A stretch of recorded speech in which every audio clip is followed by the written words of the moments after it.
3, 2, 1. Todos los motores encendidos. ¡Despegue!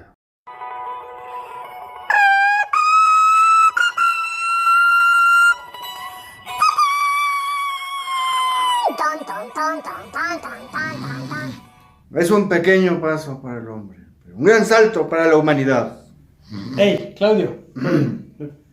Ya vamos a empezar. Estamos en el desmatriculado número 4 y hoy vamos a hablar sobre el hombre en la luna.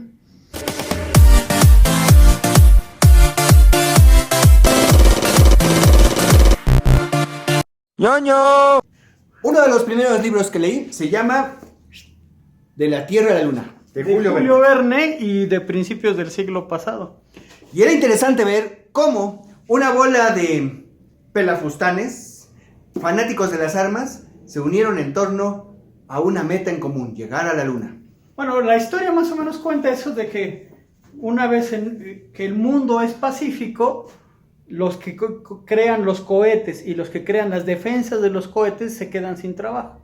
Y entonces deciden llegar a la luna, porque así los que crean los cohetes pueden hacer el cohete y los que crean las corazas contra los cohetes pueden diseñar el cohete para que llegue a la luna. Y así llegan los primeros hombres y se encuentran a los selenitas y luego se regresan y también era parte de un sueño, ¿no? Muchos años antes de que llegara el hombre a la luna, los cálculos que Julio Verne utilizó son de lo más precisos que se puede considerar, considerando que es ciencia ficción.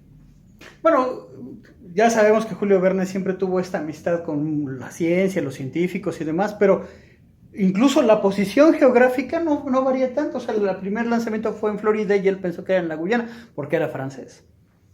Pero entonces vamos a hacer este recorrido hasta 1969. 58. ¿Por qué 58? Bueno, porque la primera vez que lanzamos una nave en la época moderna a la Luna, con toda la intención de lograrlo, fue en diciembre del 58. Pero fue hasta el 20 de julio de 1969, cuando el Apolo 11 se carga las... 16 de julio. Ah, bueno, sí, tiene razón, perdón. Fue el 16 de julio fue cuando lo lanzamos. Y el 20 fue cuando llegó. Pues ahí es cuando me despertaste. Estaba yo llegando y mira. No, desperté el 21. Y luego llegamos al 20 de julio, el primer hombre en la luna, 3 fulanos, 2 fulanos en realidad. Collins. Ajá, que era el que se quedó piloteando ahí la nave. Luego Armstrong y Aldrin fueron los que bajaron en el módulo lunar. Y ellos hicieron la primera caminata y con eso empezó, una vez más, cada héroe tiene que tener su villano. Empezó la teoría de que sí llegamos a la luna y empezó la teoría de los que fue una mentira que llegamos a la luna. ¿Vas a seguir propagando a esas teorías de que sí llegamos a la luna? Déjame pensar. La gente tiene derecho a saberlo. La gente tiene derecho a saberlo. ¿Llegamos a la luna? Sí, yo creo que sí. Yo diría, yo sé que sí. Bueno, yo sé que sí. Pero creo que mucha gente dice, ¿cuál sería el propósito de mandar a un hombre a la luna si no sabemos cuidar este planeta? ¿Por qué queremos llegar a la luna y, bueno, últimamente a Marte? Porque capitalismo, maestro. La primera razón por la que fuimos a la luna es por ego. El hombre y su afán de demostrar que se podía. Exacto, fue un 25 de mayo que el presidente de los gringos, JFK, les dijo, vamos a llegar a la luna y ahí pongo la lana y seguro vamos, échanle ganas. Y los rusos también estaban en lo mismo, vamos a llegar a la luna y a ver quién la hace. Bueno, de hecho los rusos iban adelante en la carrera rumbo al espacio.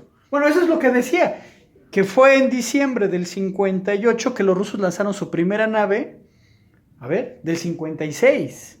Y porque en el 58 llegó la primera nave rusa a la luna, pero no iba tripulada.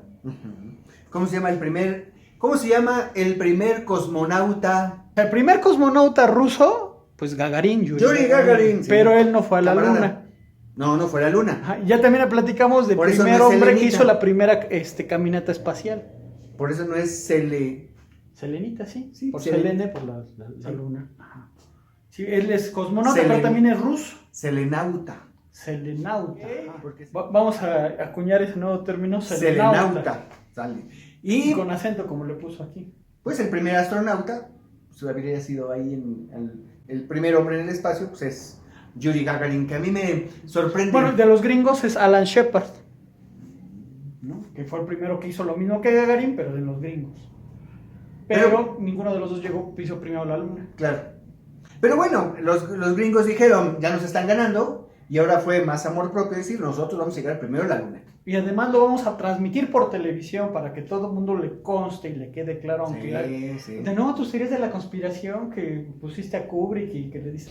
Que una vez que se publicó Odisea en el espacio, es esa, ¿no? 2001. Esa es la película de Kubrick del espacio. Ajá. Esa sí es una película que Sí, Kubrick sí, hizo del espacio. pero que viendo el potencial de Kubrick lo llamaron y dijeron, a ver, carnal, ven, vas a hacer una película que se llama Viaje a la Luna y la vamos a hacer pasar por real, ¿no? Pero no tiene sentido, o sea, tú ves los efectos en Odisea del espacio, ya quisieran llegarle a los de... Bueno, como los que acabas de despertar. Y luego llega Armstrong, ¿qué quedamos? Bueno, pero ya nos saltamos mucho camino antes. Ok. ¿Cómo llegamos a la Luna? ¿Qué es lo que se tuvo que hacer el revoltijo para que pudiera llegar esos tres a la Luna? Ok, Collins. De hecho, el asunto está en que, o sea, según las leyes de Newton, ya podíamos lograr lanzar el cohete, que llegara a la Luna, salía de la Tierra, que llegara a la Luna, y mandarlo de regreso y que volviera a caer. Pero había un asunto, que el módulo lunar no se podía conectar con el Apolo, con el cohete. Y además, aunque pequeña la Luna, también tenía su propia fuerza de atracción. Claro, que es más o menos un sexto de la Tierra. Y que iba a necesitar, el módulo lunar necesitaría un impulso más, Claro, o sea, si bajaran los tres, Sí, necesita la fuerza para empujar a otra persona de unos 80 a 100 kilos, que era el otro astronauta. Y además, ¿por qué Collins? ¿Por qué lo escogieron a Collins? Bueno, Collins se ganó el lugar porque dijo, yo hice un programita en la computadora para hacer la conexión del módulo lunar de nuevo con... Tenía que calcular. Pero, alguien tiene que manejarlo y ese alguien tiene que estar en la nave. Claro. Entonces, con eso se ganó su boleto, porque dijeron, bueno, está bien, así como pues no sé, préstame tu Tesla para el desfile. No. Bueno, pero tú lo manejas. Ah, bueno, sí. Es justamente el mismo punto, o sea, sí. O sea, yo les pongo programita, pero yo lo manejo. Claro. De hecho, el regreso de los tres hubiera sido imposible sin él. Bueno, justo es lo que estoy diciendo, o sea, el programita como se hizo. Sí. Y probablemente hubiéramos encontrado la forma de ponerle más potencia al módulo para que los tres llegaran, pero sin el programita hubiera sido muy difícil tener los cálculos exactos. Hay una escena que me gusta mucho de la película Apolo 13, porque los astronautas dentro del módulo lunar hacen los cálculos a lápiz y le dicen, a ver, confírmame la telemetría, ¿no? Las métricas, los números, las fórmulas. Y entonces están abajo con las computadoras y checan, y 20 ingenieros en las computadoras confirman los números de los astronautas que lo hicieron a lápiz con regla de cálculo. Esa es la regla de cálculo de mi abuelo. Ya está bien dada al traste, en donde se pueden ver ahí los logaritmos. Que claro, hay que saber manejar logaritmos y los senos, cosenos, tangentes y su dial, su reglita allí que nos indica. Bueno, con estas son las que traían a bordo los astronautas, además de las computadoras que pertenecían a la nave, pero si había que hacer un cálculo, lo hacían con las reglas. Híjole, me hiciste acordarme de como cuando estudié trigonometría en la prepa, que tenía en la secundaria con mis tablas matemáticas. De maestro Arquímedes Caballero. Desde módulo lunar. Eso es nada más la prueba mínima para saber por qué ellos estaban en el módulo lunar. Porque tienen la capacidad, tanto física, o sea, la salud física, como intelectual, para resolver esas ecuaciones en cuestión de minutos, que en la Tierra los que se quedaron tendrían que resolverla con computadoras. De hecho, puedes buscar por ahí en tu casa, si encuentras una calculadora de esas viejitas, bueno, no tan viejitas, científicas, es la computadora que llevaban a bordo del Apolo 11, el procesador era muy similar a eso, era muy básico. Si hablamos de un teléfono celular como el que puedes tener hoy, que llevas a la escuela o al trabajo o a la bolsa. Si hablamos del procesador que trae tu reloj, maestro. Ah, sí. Bueno, ese no trae, pero sí. Pero bueno. Bueno, de los relojes de calculadora que claro, teníamos, que se hicieron famosos en Volver al Futuro. Son procesadores mucho más elaborados que los que se contaba en 1969. Exacto, sí, o sea, los procesadores que ahora tenemos en los celulares andan en los 300 MHz y traen 4 o 6. los procesadores de esas computadoras eran de los 300 Hz o 12 Hz o una cosa que, o sea, no llegaba ni a los megahertz. Muy divertido. Ahora ya todo calculadora y computadora. Y además, por eso ahora en esos proyectos de educación es mejor que les enseñemos a los chamacos a usar las calculadoras. Que claro, no está nada de mal enseñar los antecedentes de cómo se hace el lápiz, pero para que haya este proceso o avance, tendremos que enseñarles cómo usar las calculadoras, las computadoras. Yo tengo un lema que si no hay un programa que haga lo que yo quiero hacer, me lo hago. Porque sabemos programar. Claro. Todo este tiempo donde la ingeniería tuvo que concentrarse y el desarrollo tecnológico y prueba y ensayo y error y los dos paradigmas. Los rusos decían, queremos poner un ruso en la luna, fácil, haces una nave que viaje sola, metes un ruso que aguante físicamente, aunque no opere nada, y llega. Y los gringos decían, no, hacemos como un avión, hacemos una nave que tenga que ser tripulada y comandada y entonces ponemos ahí tripulantes que puedan manejar la nave. Eran los dos paradigmas. Y eso nos tardó menos de 10 años en hacerlo. Bueno, 11. Bueno, era una operación militar y civil.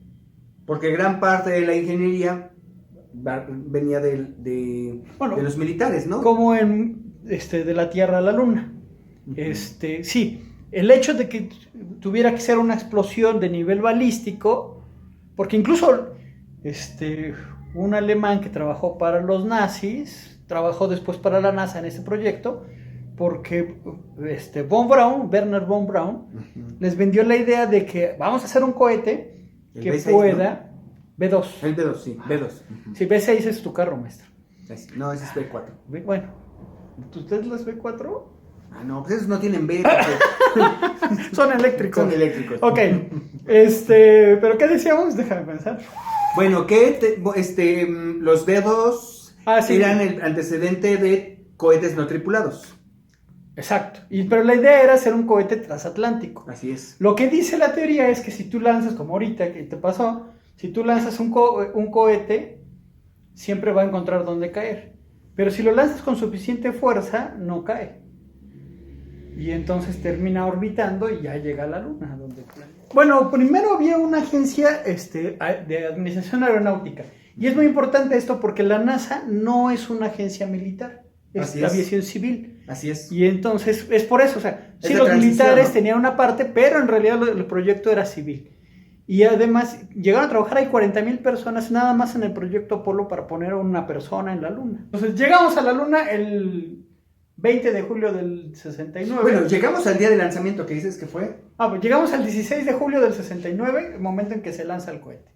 3 días orbitando la Tierra, acercándose a la Luna, y entonces, ¡pum!, llega el 20 de julio. ¿Por qué estaban orbitando la Tierra y no se fueron directo? Bueno, la física dice que hay una cosa que se llama fuerza centrífuga, en donde agarramos energía para poder llegar un poquito más lejos. Exacto. Y después de eso ya quien manda es la primera ley de Newton, que es la inercia. Así es, fue una forma de conservar la suficiente energía para poder llegar a la Luna en el momento adecuado. Es lo que quiso decir. Más o menos. Vale. Y una vez ya orbitando la Luna, entonces también un par de vueltas, esperar el momento adecuado para poder bajar. Y luego lo mismo de regreso, esperar el momento adecuado para poder regresar. Entonces ya llegamos al 21. ¿Ya llegamos? ¿Ya llegamos? Ok. Llegamos, no sé si haya tapo allá en la Luna, pero... No, tampoco hay customs ni aduana. ¿No? Eso es lo malo, yo no me hubiera gustado ir, no había ni recuerditos. Hubiera llegado a la Tierra y me Bueno, hubiera sí, recuerditos sí se trajeron varios kilos de piedras de recuerditos. No, pero imagínate, yo llego a mi casa y me dice mi señora, ¿qué me trajiste de la Luna? Y le digo, una piedra. No, pues me la avienta. Pero es una piedra lunar. ¿Cuánta gente puede darse el lujo de decir esa piedra de la Luna me la trajeron? No, ella quiere unas zapatillas. ¿Verdad, María? Ok. Eso me recuerda que el primer granito del hombre en la Luna es la marca del zapato. La bota Así llevamos. de Neil Armstrong en la Luna. Y la fotografía, esas las toma Aldrin. Colin. No, Aldrin, sí, Buzz Aldrin. La fotografía la toma Buzz Aldrin, ¿no? Uh-huh. Que por eso se llama Buzz Lightyear, el personaje de la película de los niños de los juguetes. Y luego, entonces ya fueron, tomaron las muestras, dejaron sus huellas, pusieron la bandera. Primero va la famosa frase de un pequeño paso para... Yo creo que esa frase ya la tenía bien ensayadita, ¿no? Bueno, eso también es una de las cosas que se dice, porque en las entrevistas que les hicieron antes de despegar, le decían, bueno, ¿y cuáles van a ser las primeras palabras del primer hombre en la luna? Y decían, no, pues eso no lo he pensado, que no sé qué, pero muy probablemente ya estaba planeada esa frase que la dijeran, ¿no? Fuera quien fuera quien. Yo imagino si el primer hombre en la luna hubiera sido Homero Simpson, diría, adiós, babosos. Probablemente. Pero bueno, entonces, alunizan. Justo allí se inventa una nueva palabra que tardó un par de años en llegar al diccionario, que es alunizaje o alunizar, porque teníamos amarizar, aterrizar, pero nunca habíamos alunizado. Entonces, como ya en los 70 y 71 se registra en el diccionario de la RAE la palabra alunizar. Y luego, pues luego hacen su recorrido, recogen las muestras que tenían que traer a la Tierra. toman las fotos, Sí. ponen su banderita. Ponen la banderita. Que también hay algunas acepciones de Teorías de la conspiración sobre por qué se mueve la bandera. que si no hay aire, ¿por qué se mueve, no? Por inercia, pues cualquier cosa que muevas tiene que moverse. Claro. Y además parece que no la pusieron bien. Pues no lo sé, pero si cuando la plantan se estaba moviendo, hasta que no hubiera una fuerza opuesta que la detuviera, pues se iba a seguir moviendo. Entonces, Al menos esa fuerza opuesta puede ser la misma gravedad de la luna. claro. Que además esa bandera esa banderita que está clavada ahí ha sido protagonista en muchísimas películas. Ok, ¿cómo ¿No? cuál? Los Transformers. Una vez más llegaron los Transformers. Llegaron los Transformers. Todas las películas que la tengan luna algo se que ve. ver, sale la banderita ahí, como para decir, miren, nosotros fuimos los primeros. A propósito de Julio, en la película esta de Día de la Independencia, la primera escena es el lugar del Del alunizaje. alunizaje, del primer alunizaje, sí, cierto. ¿No? Esta película de Jinetes del Espacio. Ok, sí, que al final se queda sentado con su chela, ¿no? Contemplando. Ah, no, ese es un, ¿cómo se llama? Un efecto Mandela, es un efecto Mandela lo de la chela, porque eso no es cierto, son anuncios de otra marca de cerveza. Pero sí se queda sentado contemplando la tierra, ¿no? Ahí cerca de la banderita. Así es. En el 2016, Elon Musk dijo que antes del 2022 ya iba a haber una persona en Marte. Y entonces estamos esperando, porque además, por la dinámica de los planetas, si no, tendríamos que esperar como otros 4 o 6 años para que sucediera un viaje barato. En resumen y para terminar, empezamos a hacer viajes a la Luna desde el principio de la historia. Queríamos ir a la Luna, aunque fueran de manera imaginaria. Pero ya en el siglo XX lo conseguimos.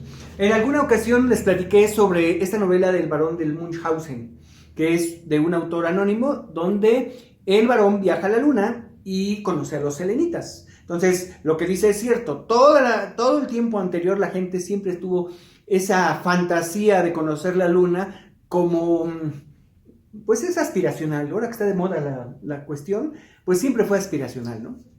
Aspiracionista, entonces. Aspiracionista.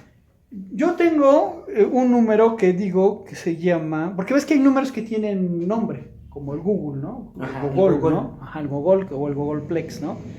Entonces, yo me inventé el nombre de un número que es el Yertle. El Yertle es la cantidad de tortugas que se necesita para llegar a la Luna. O sea, pones una sobre otra y luego se van a desparramar y sigues poniendo tortugas encima. Entonces, la cantidad total de tortugas que necesitas para llegar a la Luna es un Yertle. ¿Y cuántas tortugas son? No lo he calculado, pero cuando lo calcule ya tiene nombre el número. Bueno, ¿no? muy bien. Saludos al Dr. Zeus. Y luego son declarados héroes nacionales, son condecorados, son invitados a la Casa Blanca. Le debemos un homenaje similar al ingeniero González, le debemos un homenaje similar Neri. a Rodolfo Neri Vela. Seguimos haciendo misiones, en el 72 dejamos de ir. ¿Por qué dejamos de ir? Sale caro. Bueno, lo que yo digo es que ya había muchas exageraciones y no estaba rindiendo lo suficiente como... O sea, porque podrían seguir haciendo eso de que, bueno, sigan haciendo sus experimentos, pero que estamos ganando. Exacto. Ya se acabó la Guerra Fría. Tras de todo siempre hay lana. La idea de ir al espacio... Porque capitalismo. La idea de ir al espacio pues, es ver qué se podía obtener, ¿no? También. O sea, no es nada más de ir y ver y saludar y poner mi negocio de recuerditos, sino tiene que ver mucho con qué logramos a partir del conocimiento. Porque hay experimentos a nivel espacial donde ¿Cuánto tiempo tarda crecer un jitomatito en condiciones de gravedad cero? Entonces, puede que exista una diferencia Bueno, yo considerable. conozco a un ingeniero que fue al espacio a hacer un experimento de qué tan rápido crece el amaranto sin gravedad. Habría que ver para qué nos va a servir acá en el Y fue el primero que se llevó tortillas al espacio. ¿Sí? Neri Vela. Esperamos pronto llegar a la Luna. Si esta generación es la que ya podrá llegar a Marte, probablemente esta generación también ya colonice la Luna y podamos ver gente viviendo o comiéndose un sándwich o un refresco de marca reconocida mundialmente, sobre todo si se vende en la Luna. Y bueno, esperamos una nueva generación de ciudadanos del universo que si llegan a Marte no dejen su cochinero y levanten su basura. dice Elon Musk, quiero hacer que esta sea una especie interplanetaria, porque nuestra especie solamente vive ahorita en la Tierra. Y entonces la próxima semana, Vamos a hablar sobre el ADN. ¿quiénes descubrieron el ADN? ¿Cómo eran la estructura del ADN? Si siempre pensamos que eran 1, 2, 13, ¿cuántas hélices? ¿Y a quién le debemos ciertos descubrimientos como a Rosalind Franklin? Si voy a la farmacia, ¿cómo compro el ADN? No se les olvide darle click, darle like, suscríbanse y recomiéndenos. ¿Ya vamos a tener playeras en la tienda o todavía no? Ya vamos a tener playeras. ¿Y las suscripciones? Digo, las membresías. Y las membresías también ya las vamos a tener. Ok. No se les olvide estar desmatriculados, hagan clic.